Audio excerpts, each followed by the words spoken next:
ప్రభుత్వాలపై రాజకీయాలు చేస్తుండడం పేదలకు ఇబ్బంది కలిగిస్తున్నది.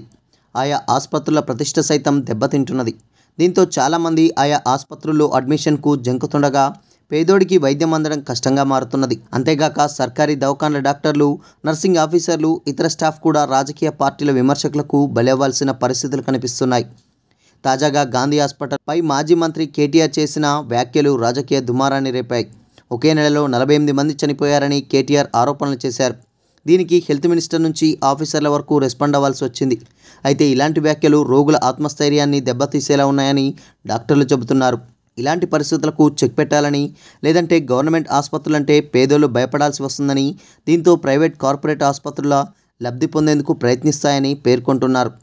ప్రభుత్వ దవాఖానాల్లో పరిస్థితి విషమించి రోగులు మరణించిన అంశాలను తమ రాజకీయ ప్రయోజనాల కోసం నాయకులు వాడుకుంటున్నారని గవర్నమెంట్ డాక్టర్లు ఆవేదన వ్యక్తం చేస్తున్నారు. సహజంగా ప్రభుత్వ టీచింగ్ ఆసుపత్రులకు అత్యంత క్రిటికల్ కేసులే వస్తుంటాయని, ఇలాంటి సమయంలో తామెంత ప్రయత్నించినా డెత్స్ జరుగుతుంటాయని చెబుతున్నారు.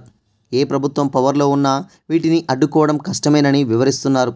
కొంతమంది ప్రైవేట్ కార్పొరేట్ నుంచి చివరి నిమిషంలో వచ్చి ప్రభుత్వ ఆసుపత్రుల్లో మరణిస్తుంటారని, వాటిలోనూ రాజకీయ పార్టీలు తమ ప్రతిష్ట దెబ్బతినేలా వ్యవహరించడం సబబు కాదని మండిపడుతున్నారు. అంతేగాక రాజకీయ పార్టీల ప్రోద్బలంతో హాస్పిటళ్ల ఎదుట ధర్నాలు చేసి డాక్టర్లు, పేషెంట్ల మానసిక స్థైర్యాన్ని దెబ్బతీస్తున్నారని ఆవేదన వ్యక్తం చేస్తున్నారు. వీటికి చెక్ పెట్టకపోతే తీవ్ర నష్టం జరుగుతుందని ఓ డాక్టర్ తెలిపారు. గాంధీ హాస్పిటల్లో ఆగస్టు నెలలో 48 మాతా శిశు మరణాలు జరిగాయని బీఆర్ఎస్ వర్కింగ్ ప్రెసిడెంట్ ఇటీవల ఓ ట్వీట్ చేశారు. ఈ ట్వీట్ పెద్ద దుమారం లేపడంతో గాంధీ హాస్పిటల్ సూపరింటెండెంట్ డాక్టర్ రాజకుమారి, మెడికల్ ఎడ్యుకేషన్ డైరెక్టర్ డాక్టర్ వాణి స్పందించారు.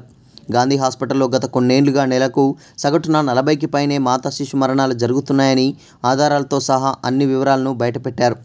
2022, 2023, 2024 సంవత్సరాలలో ప్రతి నెల జరిగిన మెటర్నల్ డెత్స్, శిశు మరణాలు, పీడియాట్రిక్ డెత్స్ వివరాలను వెల్లడించారు.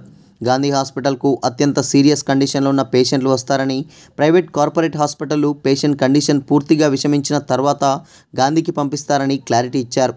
హెల్త్ మినిస్టర్ కూడా ఇదే అంశంపై తనదైన శైలిలో రియాక్ట్ అయ్యారు. కార్పొరేట్ హాస్పిటళ్లకు లబ్ధి చేకూర్చేందుకే గాంధీ హాస్పిటల్పై కేటీఆర్ బురద జల్లుతున్నాడని మంత్రి విమర్శించారు. 10 ఏళ్ల బీఆర్ఎస్ పాలనలో కార్పొరేట్ హాస్పిటళ్లు ఏ స్థాయిలో ఎదిగాయో అందరికీ తెలుసని మంత్రి ట్వీట్ చేశారు. ఆరోగ్య శాఖ మంత్రిగా ఉండి అవినీతికి పాల్పడినందుకే తాటికొండ రాజయ్యను గతంలో కేసీఆర్ తన మంత్రివర్గం నుంచి బర్తరఫ్ చేశారని గుర్తు చేశారు.